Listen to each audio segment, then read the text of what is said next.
Hi everyone, welcome to T-SAT classes. మనకి social ఎక్స్క్లూజన్లో భాగంగా బాలల గురించి కూడా చదువుకోవాల్సి ఉంటుందండి.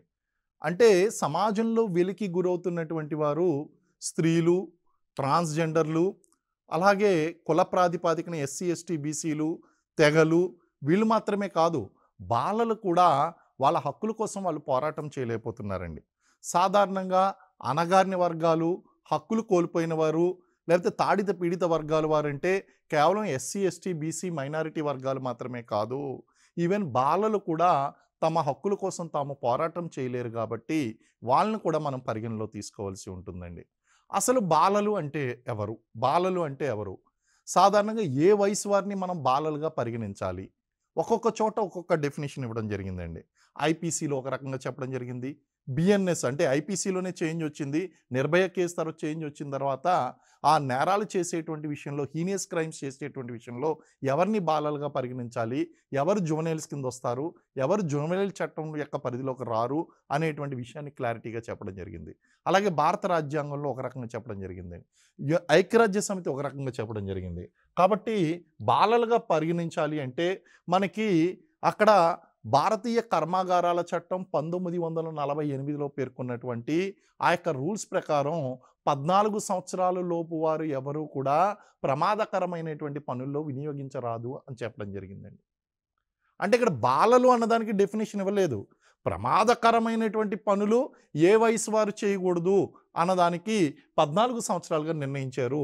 అందుగురించే సాధారణంగా దీని గురించి డీప్గా ఎవరైనా తెలుసుకునేటువంటి వారు ఎవరైనా ఉన్నారు అంటే బాల కార్మికులు అంటే 14 అని చెప్పేసి అంటారు.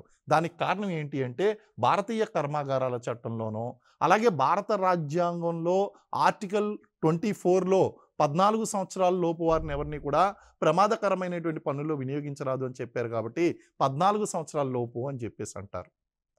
కానీ మనకి యుఎన్ఓ ఇచ్చినటువంటి నిర్వచనం, ఐక్యరాజ్య సమితి ఇచ్చినటువంటి నిర్వచనం ప్రకారం లింగభేదం లేకుండా, అది బాలలైనా కావచ్చు, బాలురైనా కావచ్చు, బాలికలైనా కావచ్చు, ఎవరైనా సరే లింగభేదం లేకుండా 18 సంవత్సరాలు, ఈవెన్ ట్రాన్స్జెండర్స్ కూడా కావచ్చు, సో 18 సంవత్సరాలు లోపు వారు ఎవరైతే ఉన్నారో వాళ్ళందరినీ కూడా బాలలుగా పరిగణించాలి. లింగభేదం లేకుండా 18 సంవత్సరాల లోపు వారిని అందరినీ కూడా బాలలుగా పరిగణించాలి.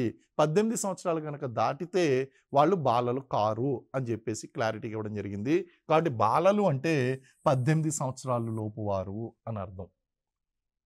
మనకి 1989లో ఐక్యరాజ్య సమితి యొక్క ఆధ్వర్యంలో అంతర్జాతీయ బాలల హక్కుల కన్వెన్షన్ అనేటువంటి జరిగిందండి. అంతర్జాతీయ బాలల హక్కుల ఒడంబడికలో భారతదేశం కూడా సంతకం చేసింది. ఆ సంతకం చేసి బాలల హక్కులకు సంబంధించినటువంటి అన్ని రకాలైనటువంటి చర్యలను కూడా మన దేశంలో మనం తీసుకుంటామని, వాళ్ళకి సంబంధించినటువంటి చట్టాలు మనం చేస్తామని, సంక్షేమ చర్యలు చేపడతామని అంగీకరిస్తూ ఆ ఒడంబడిక మీద 1989 సంవత్సరంలో మనం సంతకం చేయడం జరిగింది. అలాగే 1979 సంవత్సరాన్ని అంతర్జాతీయ బాలల సంవత్సరంగా ఐక్యరాజ్య సమితి ప్రకటించడం జరిగిందండి. కారణం ఏంటి అంటే అందరికీ తెలిసినటువంటిదే, ఈరోజు బాలలు ఎవరైతే ఉన్నారో వాళ్ళే మన రేపటి యొక్క మానవ వనరులు. భారతదేశంలో విపరీతమైనటువంటి జనాభా ఉంది. ఈ జనాభా అంతా మానవ వనరులుగా మారాలి. మానవ వనరులుగా మారాలి అంటే బాలల మీద మనం కేంద్రీకృతం చేయవలసి ఉంటుంది. మన దృష్టి అంతా బాలల మీద దృష్టి కేంద్రీకరించి వాళ్ళ హక్కులను కాపాడుతూ వాళ్ళకి నాణ్యమైనటువంటి విద్యను, నాణ్యమైనటువంటి వికాసపు అవకాశాలను, అభివృద్ధి అవకాశాలను మనం కల్పించినట్లయితే వాళ్ళు అద్భుతమైనటువంటి మానవ వనరులుగా మారి దేశ ప్రగతికి తోడ్పడతారు. కాబట్టి బాలల మీద మనం ప్రత్యేకమైనటువంటి దృష్టి పెట్టవలసినటువంటి అవసరం ఉంది. మరి బాలలు అనేక సమస్యలను ఎదుర్కొంటున్నారండి. వాళ్ళ అవకాశాలు కోల్పోతున్నారు, హక్కులు కోల్పోతున్నారు. ఏ విధంగా వాళ్ళ సమస్యలు ఎదుర్కొంటున్నారు అనేటువంటి విషయాన్ని కనుక మనం అర్థం చేసుకుంటే, బాల కార్మికత అనేటువంటిది ప్రధానమైనటువంటి సమస్య. బాలలకు ఉన్నటువంటి ప్రధానమైనటువంటి సమస్య ఏంటి అంటే బాల కార్మికత. బాల కార్మికత కారణంగా విలువైనటువంటి అవకాశాలను వాళ్ళు కోల్పోతున్నారు. చదువుకునేటువంటి అవకాశాన్ని కోల్పోతున్నారు. విద్యను నేర్చుకునేటువంటి అవకాశం కోల్పోవడం వలన వాళ్ళు మానవ వనరులుగా మారకుండా వాళ్ళు అక్కడే మిగిలిపోతున్నారు. వాళ్ళు సమానత్వాన్ని కోల్పోతున్నారు. బాల కార్మికత ప్రధానమైనటువంటి సమస్య. అదేవిధంగా లైంగిక దాడులు, హింస అనేటువంటిది బాలల మీద ఎక్కువగా జరుగుతుందండి. మనకి అనేక స్వచ్ఛంద సంస్థలు ఈ బాలలు చదువుకుంటున్నటువంటి స్కూళ్ళకు, కాలేజీలకు వెళ్ళి ఆ యొక్క కాన్వెంట్లు, ప్రైమరీ స్కూల్స్ ఇటువంటి వాటిలన్నిటిని కూడా విజిట్ చేసి good touch and bad touch మధ్య డిఫరెన్సెస్ తెలియచేస్తూ ఇలాంటివి జరిగితే కనుక ఎలాంటి చర్యలు చేపట్టాలి, ఎలాగ దాన్ని తల్లిదండ్రులకి, టీచర్లకి చెప్పాలి, ఇలాంటి అంశాల మీద వాళ్ళకి తెలియజేస్తున్నారు. బాలలు ఎదుర్కొంటున్నటువంటి ప్రధానమైనటువంటి సమస్య బాలురు మరియు బాలికలు కూడా లైంగిక హింసకు గురవుతున్నారు. అదేవిధంగా సాంఘికీకరణ సమస్యలు అనేటువంటి విపరీతంగా ఎదుర్కొంటున్నారండి. బాలలు ఎదుర్కొంటున్నటువంటి సమస్య ఏంటి అంటే సాంఘికీకరణ సమస్య. సాంఘికీకరణ అంటే ఏంటి? Very very important concept in our social exclusion as well as sociology. సాంఘికీకరణ ఇంగ్లీష్లో సోషలైజేషన్ అని అంటాం. అంటే పుట్టినప్పుడు వ్యక్తి జంతు లక్షణాలను కలిగి ఉంటాడు. క్రమక్రమంగా ఎదుగుతూ ఎదుగుతూ ఈ జంతు లక్షణాల నుంచి వేరు చేసేటువంటి మానవ లక్షణాలను నేర్చుకుంటాడు. ప్రైమరీ సోషలైజేషన్, సెకండరీ సోషలైజేషన్ అంటే ప్రాథమిక అంశాలను నేర్చుకుంటాడు, ద్వితీయ అంశాలను నేర్చుకుంటాడు. కాబట్టి సాంఘికీకరణ అనేటువంటిది వ్యక్తికి కుటుంబంలో ప్రారంభమవుతుంది. నడవడం, మాట్లాడడం, పర్సనల్ హైజీన్ ఇవన్నీ కూడా ప్రాథమిక సాంఘికీకరణలు. సో సోషలైజేషన్ ఏజెంట్, సాంఘికీకరణ ఏజెంట్లో కుటుంబం అనేటువంటిది ప్రధాన పాత్ర పోషిస్తుంది. దాంతోపాటు వీళ్ళు చదువుకునేటువంటి పాఠశాల, సమవయస్కులు, అలాగే చుట్టూ సమాజంలో ఉన్నటువంటి అంశాలు ఈ సాంఘికీకరణ ఏజెంట్లుగా పనిచేస్తాయి. మరైతే బాలలు ఏ విధంగా సాంఘికీకరణ లోపంతో బాధపడుతున్నారు అంటే ఎంతో ముఖ్యమైనటువంటి కుటుంబ వ్యవస్థ ఏదైతే ఉందో ఆ కుటుంబ వ్యవస్థ యొక్క పునాదులు అనేటువంటి కదిలిపోవడం వలన బాలలు సాంఘికీకరణ అనేటువంటిది సరిగ్గా జరగడం లేదు. ఉమ్మడి కుటుంబాలు విచ్ఛిన్నం కావడం కూడా ప్రధానమైనటువంటి సమస్యగా మారుతుందండి. అలాగే బాలలు ఆరోగ్య సమస్యలతో బాధపడుతున్నారు. అనేక ఆరోగ్య సమస్యలు, పోషక సంబంధ సమస్యలతో బాధపడుతున్నారు. పోషక సంబంధ సమస్యలు మరాస్మస్, క్వాషియార్కర్ ఇలాంటి పోషణ సంబంధమైనటువంటి వ్యాధులతో బాధపడడం, విటమిన్ల లోపంతో బాధపడడం, మినరల్స్ లోపంతో, ప్రోటీన్ల లోపంతో బాధపడడం, అండర్ వెయిట్ ఇలాంటివన్నీ కూడా సమస్యలు ఉంటున్నాయి. ఇవన్నీ పోషక సంబంధ సమస్యలు. అలాగే బాలల ఆరోగ్య విషయంలో మురికివాడల్లో ఉన్నటువంటి వారు, సరైనటువంటి ఆరోగ్య సదుపాయం లేనటువంటి వారు వీళ్ళందరూ కూడా ఆరోగ్య సమస్యలతో బాధపడడం అనేటువంటి జరుగుతుందండి. అక్రమ రవాణా బాలలు ఎదుర్కొంటున్నటువంటి మరొక ముఖ్యమైనటువంటి సమస్య ఏంటి అంటే అక్రమ రవాణా అండి.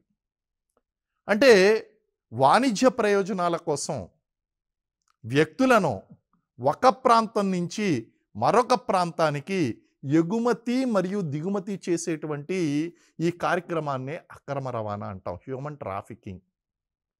అనేక కారణాల వలన జరుగుతుందండి. హ్యూమన్ ట్రాఫికింగ్ అనేటువంటిది అనేక కారణాల వలన జరుగుతుంది. మానవ అవయవాలను అనేటువంటివి తీసివేయడం కోసం. ఎందుకంటే human organs are very vital and very important and costly. ప్రపంచంలో అతిపెద్ద వ్యాపారం ఏది అంటే మానవ అవయవాల వ్యాపారం. ప్రపంచంలో అతిపెద్ద వ్యాపారం. అంటే అక్రమ రవాణా అనేటువంటిది బాలలను తీసుకువెళ్ళడం ద్వారా అక్రమ రవాణాకు గురి చేసి వాళ్ళ యొక్క శరీర అవయవాలు తీసుకోవడం, అలాగే వ్యభిచారం లాంటి, ప్రాస్టిట్యూషన్ లాంటి అంశాలను వాళ్ళు గురి చేయడం, అలాగే చిన్నపిల్లలను బెగ్గింగ్ మాఫియాలు తీసుకువెళ్ళిపోవడం, మాదక ద్రవ్యాల అక్రమ రవాణాకు గురి చేయడం, మాదక ద్రవ్యాలను సరఫరా చేయడం కోసం ఉపయోగించడం, తీవ్రవాద కార్యకలాపాల్లో వినియోగించుకోవడం కోసం ఇలాంటి కార్యకలాపాల గురించి అక్రమ రవాణా చేస్తున్నారు బాలల్ని. సో వీళ్ళకు ఉన్నటువంటి సమస్య అక్రమ రవాణాకు గురి కావడం. అలాగే వెట్టి చాకిరీ, బాలల్లో ఉన్నటువంటి ప్రధానమైనటువంటి సమస్య ఏంటి అంటే వెట్టి చాకిరీ. బాల కార్మికత ఒక సమస్య అయితే చేస్తున్నటువంటి ఆ యొక్క పనికి కనీస వేతనాలు అనేటువంటివి, కనీస వేతనాలు పక్కన పెట్టండి, అసలు వేతనమే ఇవ్వకపోవడం అనేటువంటిది అక్కడ ప్రధానమైనటువంటి హల్వాహా మొదలైనటువంటి రూపాల్లో, జీరా పద్ధతి, హల్వాహా మొదలైనటువంటి రూపాల్లో తెలంగాణలో కూడా మనకి వెట్టి చాకిరీ బాలల్లో కనిపిస్తుంది. అలాగే బాలల హక్కులకి ఎటువంటి గుర్తింపు లేదండి. ఇప్పుడు మానవ హక్కులు అంటున్నాం, లేకపోతే స్త్రీల హక్కులు అంటున్నాం, ట్రాన్స్‌జెండర్‌ల హక్కులు అంటున్నాం. బాలల హక్కుల గురించి ఎవరు మాట్లాడేటువంటి వాళ్ళు లేరు. కాబట్టి బాలల హక్కులు గుర్తించకపోవడం ఇవన్నీ కూడా బాలలు ఎదుర్కొంటున్నటువంటి ప్రధానమైనటువంటి సమస్యలండి. మరి బాలల హక్కులేంటి? వీళ్ళ హక్కుల్ని గుర్తించట్లేదు అంటున్నాం. ఏంటి అసల? అంటే ఫస్ట్ బాలలంటే వాళ్ళు సహజమైనటువంటి వాతావరణంలో ఆటలాడుకునేటువంటి అవసరం, ఆ యొక్క హక్కు వాళ్ళకుందండి. సహజమైనటువంటి వాతావరణంలో నాట్ ఇన్ ఆర్టిఫిషియల్ అంటే ఇండోర్‌లో ఆడుకోవడం కాదండి. వాళ్ళు గ్రౌండ్‌లోకి ప్లే గ్రౌండ్స్ అందుకొచ్చే స్కూల్స్ అనగానే పెద్ద పెద్ద విశాలమైనటువంటి మైదానాలు ఇవ్వడానికి గల కారణం ఏంటి అంటే బాలలనేటువంటి వారు సహజమైనటువంటి వాతావరణంలో ఆటలాడుకునేటువంటి హక్కు వాళ్ళకుంది. అలాగే నాణ్యమైనటువంటి విద్యను పొందేటువంటి హక్కు వాళ్ళకుందండి. ఈ 2 కూడా బేసిక్ రైట్స్. ఇలా చెప్పుకుంటూ పోతే దాదాపు వీళ్ళకి 40 రకాల హక్కులు మనకు కనిపిస్తాయండి. బాలలకు దాదాపు 40 రకాల హక్కులుంటాయి. ఈ హక్కులన్నిటిని కూడా మనం 4 రకాలుగా విభజించవచ్చు. ఏంటవి? మనుగడ హక్కులు, సంరక్షణ హక్కులు, వికాసపు హక్కులు, పాల్గొనే హక్కు. మనుగడ ప్రతి వ్యక్తికి కూడా జీవించేటువంటి వ్యక్తి ఆ హక్కు ఉన్నదండి. జీవించేటువంటి హక్కు ఉంది. కాబట్టి మనుగడ హక్కుల్లో భాగంగా జీవించేటువంటి హక్కు, సంరక్షణ హక్కులు వాళ్ళకి రక్షణ పొందేటువంటి హక్కు ఉన్నది. సమాజంలో ఇన్ని రకాల సమస్యలు ఉన్నప్పుడు ఆ సమస్యల నుంచి రక్షణ పొందేటువంటి హక్కు ఉంది. అది కల్పించవలసినటువంటి బాధ్యత ప్రభుత్వానిది, సమాజానిది, కుటుంబానిది. కాబట్టి వాళ్ళకి రక్షణ పొందేటువంటి హక్కులు ఉన్నాయి. దానితో పాటు వికాసపు హక్కులు, development. There is a difference between growth and development. Growth అందరూ అవుతారండి. గ్రో అనేటువంటిది మీకు సరైనటువంటి ఆరోగ్యపరమైనటువంటి పరిస్థితులు ఉంటే గనక, ఆ పోషక విలువలు గనక లభిస్తే గ్రోత్ అనేటువంటిది ఆటోమేటిక్‌గా కనిపిస్తుంది. బట్ వికాసం అనేటువంటి జ్ఞానాత్మకమైనటువంటిది. సో ఈ వికాసపు హక్కులు అనేటువంటివి, డెవలప్మెంట్ రైట్స్ అనేటువంటివి పిల్లలకు ఉన్నాయి. ఎదిగితే సరిపోదు, వాళ్ళకి ఆ వయసుకు తగినట్టుగా వికాసం అనేటువంటి చెందడం. Development indications are most important. అలాగే భాగస్వామిక హక్కు. బాలలకు సమాజ అభివృద్ధిలో పాల్గొనేటువంటి హక్కు వాళ్ళకు ఉంది. పార్టిసిపేటరీ రైట్స్ అనేటువంటివి ఉన్నాయి. ఇలా 4 రకాలుగా మనం ఈ 40 రకాల హక్కుల్ని కూడా విభజించవచ్చండి. మరి అందులో ముఖ్యమైనటువంటి సమస్య బాల కార్మిక సమస్య అని మనం చెప్పుకున్నాం. అసలు బాల కార్మికత అంటే ఏంటి? ఈ బాల కార్మికత మీద ఒక్కొక్క చోట ఒక్కొక్క డెఫినిషన్ ఇవ్వడం జరిగింది. మనం ఇంతకుముందు కూడా చెప్పుకున్నాం. భారతీయ కర్మాగారాల చట్టం 1948 సంవత్సరంలో వచ్చినటువంటి ఆ చట్టం ప్రకారము 14 సంవత్సరాల లోపు వారు ఎవరు కూడా ప్రమాదకరమైనటువంటి పనుల్లో పని చేయకూడదు అని చెప్పి మనకి బాల కార్మికతకు 14 ఇయర్స్ అనేటువంటిది నిర్ణయించడం జరిగింది. అందుకే బాల కార్మికులు ఎవరు అంటే 14 సంవత్సరాల లోపు పనిచేసేటువంటి వారని జనరల్గా చెప్పేస్తారు. భారత రాజ్యాంగంలో ఆర్టికల్ 24 ఏదైతే ఉందో ఆ 24 కూడా 14 సంవత్సరాలు అనేటువంటిది చెప్పడం జరిగిందండి. 14 సంవత్సరాల లోపు వారు ప్రమాదకరమైనటువంటి పనుల్లో పనిచేయరాదు. అంతర్జాతీయ కార్మిక సంస్థ 15 సంవత్సరాల లోపు వారు అంటే 14 ఇయర్స్ అండి. 15 సంవత్సరాల లోపు వారు అన్నారు. వాళ్ళు ఏమన్నారంటే 15 సంవత్సరాల లోపు వారు అంటే 14 ఇయర్స్గా నిర్ణయించడం జరిగింది. అంతర్జాతీయ కార్మిక సంస్థ 14 ఇయర్స్. మరి ఐక్యరాజ్య సమితి నిర్వచనం మనం ఇందాక చెప్పుకున్నామండి. ఏంటి? బాలలు అంటే లింగభేదం లేకుండా 18 సంవత్సరాల లోపు వారు అందరూ బాలలే కదా.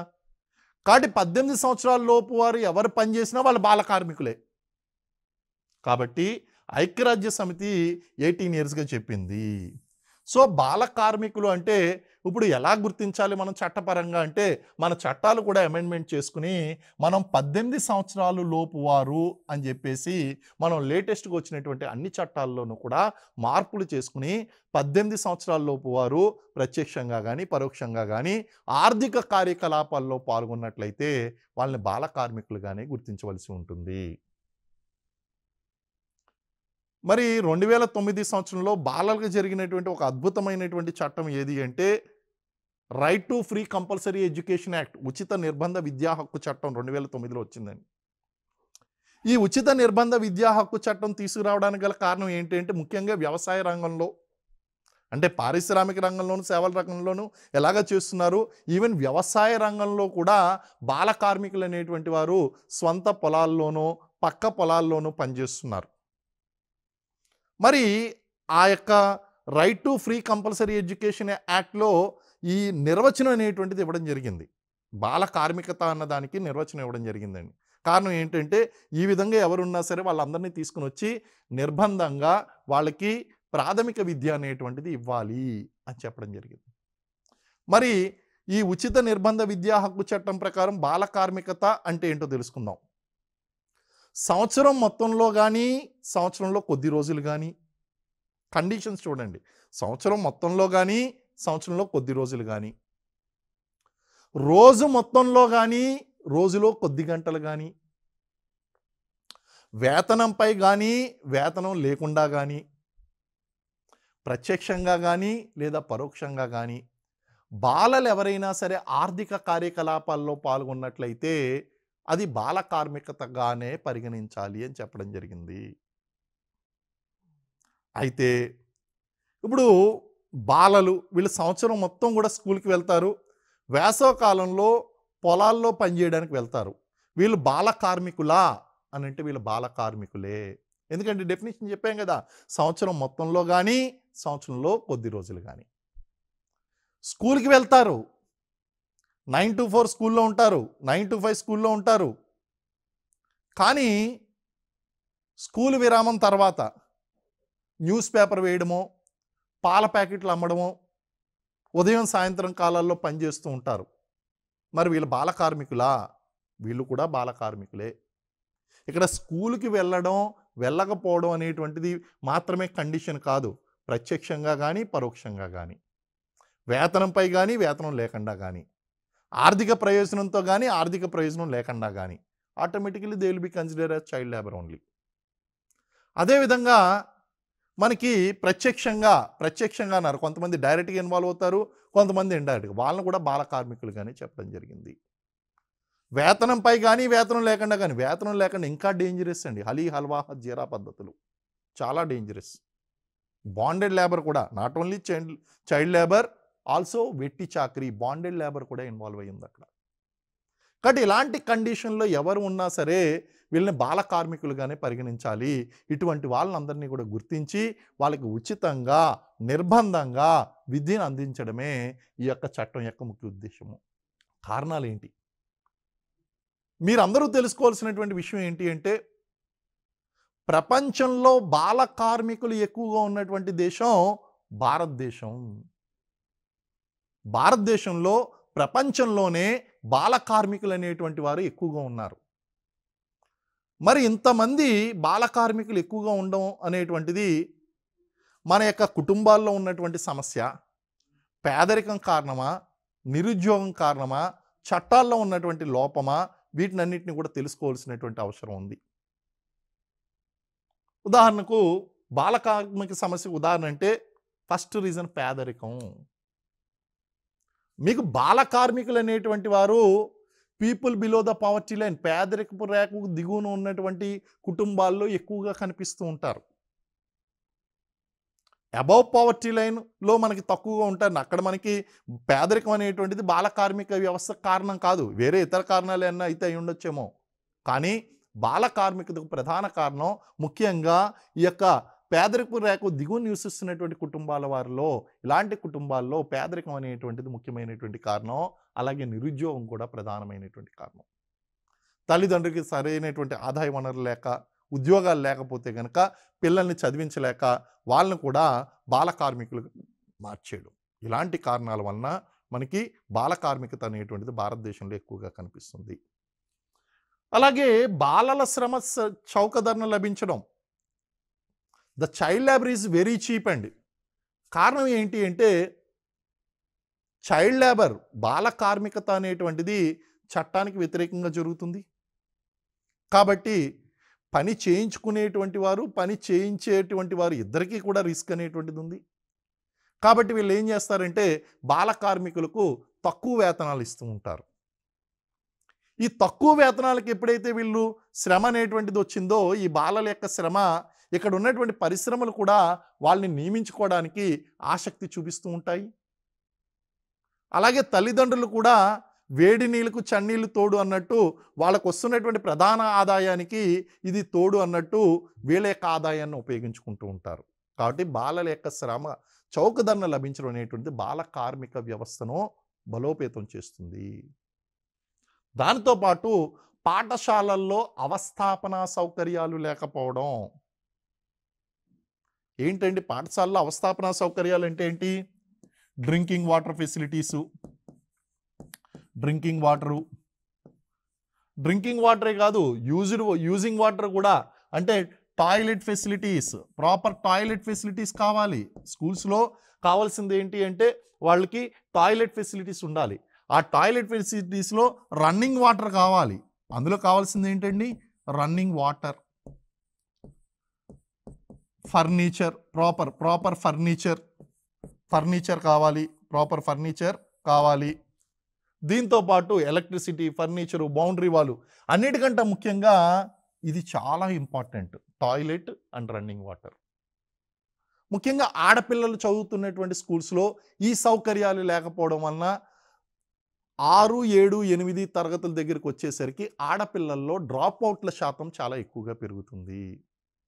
ఇలాంటి స్కూళ్లకు రక్షణ లేదు అనేటువంటి ఉద్దేశంతో, సౌకర్యాలు లేదు అనేటువంటి ఉద్దేశంతో ఆడపిల్లల యొక్క తల్లిదండ్రులు స్కూలుకు పంపించడానికి ఇష్టపడరు. కాబట్టి స్కూల్ డ్రాప్ అవుట్లు అనేటువంటి ఎక్కువగా ఉంటాయి.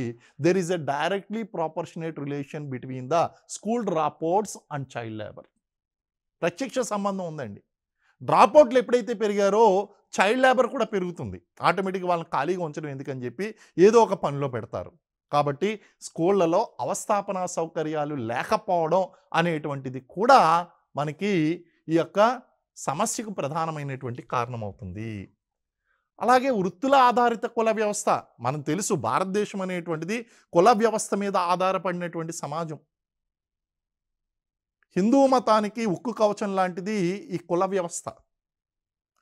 మరి ఈ కుల వ్యవస్థ అనేటువంటిది వృత్తుల మీద ఆధారపడి ఉందండి. సో ఈ వృత్తుల ఆధారిత కుల వ్యవస్థలు ఏం చేస్తారంటే తమ పిల్లల్ని స్కూల్కి పంపించే కన్నా చిన్నప్పటి నుంచి కూడా ఆ పనిలో గనక నిపుణత గనక నేర్పించినట్లయితే వాళ్ళు నిష్ణాతులు అవుతారు అనేటువంటి ఉద్దేశంతో స్వంత కుటుంబ సభ్యులే ఈ వృత్తుల ఆధారిత కుల వ్యవస్థలో భాగంగా చదువు చెప్పించడం మానేసి వాళ్ళని పనుల్లో పెట్టడం అనేటువంటిది చేస్తూ ఉంటారు. కాబట్టి ఈ వృత్తుల ఆధారిత కుల వ్యవస్థ కారణంగా బాల కార్మికత అనేటువంటిది నడుస్తుంది. అలాగే సామాజిక ఆర్థిక కారణాలు, కొన్ని రకాలైనటువంటి మతాలు, ఉదాహరణకి ముస్లిం మతం తీసుకుందామండి. ఇస్లాంలో కనుక చూసుకున్నట్లయితే ఇస్లాంలో కొన్ని రీజన్స్ ఉన్నాయి, కొన్ని సోషల్ రీజన్స్ ఉన్నాయండి, రిలీజియస్ రీజన్స్. మనందరికీ తెలుసు ముస్లిముల్లో బాల కార్మికులు అనేటువంటి వారు ఎక్కువగా ఉంటారు అని చెప్పి. మరి ఎందుకుంటారు అంటే ముస్లిముల్లో జనాభా ఎక్కువగా ఉంటుందండి, పిల్లలు ఎక్కువగా ఉంటారు కుటుంబంలో. ఎందుకు పిల్లలు ఎక్కువగా ఉంటారు? ఇద్దరు హద్దు అటుపై వద్దు అన్నారు కదా, ఒకరు ముద్దు ఇద్దరు హద్దు అటుపై వద్దు అని ప్రభుత్వమే నినాదం తీసుకొచ్చినప్పుడు మరి ముస్లింల్లో పిల్లలు ఎందుకు ఎక్కువగా ఉంటున్నారు? ఒక రీజన్ ఉంది. It's a social and religious reason. Allah కా దియా హువా బచ్చోకో మనా నహీ కర్నా అంటే పిల్లలు దేవుని యొక్క ప్రసాదంగా, అల్లా యొక్క ప్రసాదంగా భావిస్తారు. కాబట్టి బలవంతంగా కుటుంబ నియంత్రణ ద్వారా పిల్లలు పుట్టడాన్ని ఆపరు. ఎప్పుడైతే ఈ పిల్లలు అనేటువంటి వారు కుటుంబంలో పెరిగారో ఒకరికైతే వాళ్ళు వనరులు సమకూర్చగలుగుతారు, ఇద్దరికి సమకూర్చగలుగుతారు. 10 మంది 5గురు 6గురు ఉంటే గనక వాళ్ళని కుటుంబాన్ని పోషించడం కోసం బలవంతంగా వాళ్ళని బాల కార్మికులుగా మార్చేస్తారు. సో ఇలాంటి కారణాల వలన, ఇలాంటి సామాజిక ఆర్థిక కారణాల వలన కూడా బాల కార్మిక వ్యవస్థ అనేటువంటిది ఎక్కువగా ఉంది. ఫర్ ఎగ్జాంపుల్ బాల కార్మికులు ఎక్కువగా ఉన్నటువంటి రాష్ట్రం ఉత్తరప్రదేశ్. మరి ముస్లింలు ఎక్కువగా ఉన్నటువంటి రాష్ట్రం ఉత్తరప్రదేశ్. చూడండి, అంటే మనకి సోషియో అండ్ రిలీజియస్ కాజెస్ ప్రకారం బాల కార్మిక వ్యవస్థకు ఈ యొక్క మతపరమైనటువంటి కారణాలకు దగ్గర సంబంధం ఉంది. అలాగే బాల కార్మికులకు అనుకూలమైనటువంటి పరిశ్రమలు ఎక్కువగా ఉన్నాయండి. ఉదాహరణకి చాక్లెట్లు, పేపర్లు చుట్టేటువంటి, ఇప్పుడు అంతా కూడా యాంత్రికం ద్వారా జరుగుతుంది, ఇంతకుముందు మాన్యువల్గా జరిగేది. చాక్లెట్లు చుట్టేటువంటి పరిశ్రమ, బీడీల పరిశ్రమ, వజ్రాలకు సానపట్టేటువంటి పరిశ్రమ, విలువైనటువంటి రాళ్లకు పాలిష్ చేసే సానబట్టేటువంటి పరిశ్రమ, చేపల ఎగుమతి దిగుమతి పరిశ్రమ, తివాచీ పరిశ్రమ, గనుల పరిశ్రమ, బాణసంచా పరిశ్రమ, అగ్గిపెట్టెలు, మందుగుండు సామాగ్రి తయారీ పరిశ్రమ. ఇవన్నీ కూడా చూస్తే ఇవన్నీ కూడా బాలలకు అనుకూలంగా ఉన్నటువంటి పరిశ్రమలు ఎక్కువగా ఉన్నాయి. కాబట్టి బాల కార్మికత అనేటువంటి చాలా ఎక్కువగా ఉంది. దీంతో పాటు ప్రభుత్వ విధానాలు అనేటువంటివి మనం చూసుకున్నట్లయితే మనకి సోర్సెస్ అనేటువంటివి కుటుంబ వ్యవస్థ నుంచి వీళ్ళు వస్తున్నారు కాబట్టి కుటుంబంలోనే ఈ ఉచిత నిర్బంధ విద్యా హక్కు చట్టం లాంటి ఈ చట్టాలను బలోపేతం చేస్తూ ఈ పారిశ్రామిక చట్టాలు ఏదైతే ఉన్నాయో, బాల కార్మిక చట్టాలు ఏదైతే ఉన్నాయో వాటిని మరింత బలోపేతం చేయవలసినటువంటి అవసరం ఉంది. అలా బలోపేతం చేయడం ద్వారా, వాటిని మంచిగా ఎగ్జిక్యూట్ చేయడం ద్వారా మనం బాల కార్మికత అనేటువంటిది కంట్రోల్ చేయవచ్చు. మరి బాల కార్మికులు ఎక్కువగా ఉన్నటువంటి పరిశ్రమలు ఏంటి? మనం చెప్పుకున్నాం ఆల్రెడీ. అగ్గిపెట్టెలు, మందుగుండు సామాగ్రి పరిశ్రమ. ఈ అగ్గిపెట్టెలు తయారు చేసేటువంటిది లేదా మందుగుండు సామాగ్రి, crackers industry, fire works industry అండి. అందులో చాలా ఎక్కువ మంది ఉంటారు. అలాగే గనులు పరిశ్రమ. గనులు మనకి మేఘాలయ ప్రాంతంలో ఎలుక బొరియల్ లాంటి గనులు ఉంటాయండి. సో అలాంటి సన్నటి బొరియల్లోకి వెళ్ళాలి అంటే చిన్నపిల్లల్ని ఎక్కువగా ఉపయోగిస్తూ ఉంటారు. సో గనుల పరిశ్రమలోను, చేపల ఎగుమతి దిగుమతి పరిశ్రమల్లోనూ, చేనేత పరిశ్రమలు, తివాచీ పరిశ్రమలోను, బీడీలు, తెలంగాణలో కూడా బీడీ పరిశ్రమ బాగా ప్రసిద్ధి చెందిందండి. సో ఈ బీడీలు చుట్టేటువంటి పరిశ్రమలోనూ ఇవి పరిశ్రమల్లో ఎక్కువగా మనకి కనిపిస్తూ ఉంటారు. ఈవెన్ సుప్రీంకోర్టు కూడా బాలలకు హానికరమైనటువంటి పరిశ్రమలను కొన్ని ప్రకటించడం జరిగింది. సుప్రీంకోర్టు ప్రకటన ప్రకారం బాలలకు హానికరమైనటువంటి పరిశ్రమలు ఏవి అంటే శివకాశి, తమిళనాడులో శివకాశి అంటే మీ అందరికీ తెలుసు, దీపావళి టైంలో చూస్తూ ఉంటారు. మనకి భారతదేశంలో బాగా ప్రసిద్ధి చెందిన ఫైర్ వర్క్స్ ఇండస్ట్రీ ఎక్కడ ఉందంటే శివకాశిలో ఉందండి. సో తమిళనాడులో శివకాశిలో ఉన్నటువంటి బాణసంచా పరిశ్రమ, ఆంధ్రప్రదేశ్లో మార్కాపురం, ప్రకాశం జిల్లాలో మార్కాపురంలో ఉన్నటువంటి పలకల పరిశ్రమ, స్లేట్ ఇండస్ట్రీ, మధ్యప్రదేశ్లో మాందసోర్లో ఉన్నటువంటి బలపాల పరిశ్రమ, స్లేట్ పెన్సిల్ ఇండస్ట్రీ, ఉత్తరప్రదేశ్లో మీర్జాపూర్, బదోయిలో ఉన్నటువంటి తివాచీ కార్పెట్ ఇండస్ట్రీ, తివాచీ పరిశ్రమ, గుజరాత్ సూరత్లో ఉన్నటువంటి డైమండ్ పాలిషింగ్ ఇండస్ట్రీ, జైపూర్లో, రాజస్థాన్ జైపూర్లో ఉన్నటువంటి విలువైనటువంటి రాళ్లకు సానపట్టేటువంటి పరిశ్రమ, యూపీ ఫిరోజాబాద్లో ఉన్నటువంటి గాజు పరిశ్రమ, మురాదాబాద్లో ఉన్నటువంటి ఇత్తడి పరిశ్రమ, అలీగఢ్లో ఉన్నటువంటి తాళాల పరిశ్రమ. ఈ మూడు కూడా ఉత్తరప్రదేశ్లోనే ఉన్నాయి. ఈ పరిశ్రమలన్నింటిలో కూడా బాల కార్మికులు అనేటువంటి వారు ఎక్కువగా ఉన్నారండి. సో ఇది ఈరోజు కార్యక్రమంలో బాల కార్మికులు అంటే ఎవరు, బాల కార్మిక వ్యవస్థ యొక్క సమస్యలేంటి, బాలల యొక్క సమస్యలేంటి, బాల కార్మిక వ్యవస్థ యొక్క కారణాలు ఏంటి, ఏ ఏ పరిశ్రమల్లో వీళ్ళు ఎక్కువగా పనిచేస్తున్నారు, ఈ అంశాల గురించి నెక్స్ట్ ఎపిసోడ్లో తెలుసుకుందాం. Thank you very much.